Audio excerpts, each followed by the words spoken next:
Hello, 2 minute কথা বলতে পারি? Actually I am stranger photographer. আমি র্যান্ডম মানুষের কাছে যাই আর ওদের ফটো তুলে দিয়ে ইনস্টাগ্রামে পোস্ট করি। তো তোমাকেও খুব ভালো লাগছিল, তো তোমার কিছু পোস্টার নিতে পারি আমি? তোমার নাম কি? Nice name, Kuntal photography. তো কী করো তুমি? স্টাডি করছো? ঠিক আছে, তাহলে বড় ফটোশ্যুট করি, অসুবিধা নেই তো?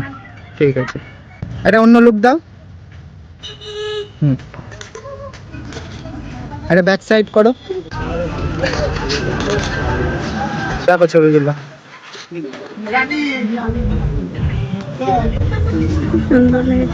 ঠিক আছে, নাইস টু মিট ইউ। ভালো লেগেছে তো? তাহলে বাই।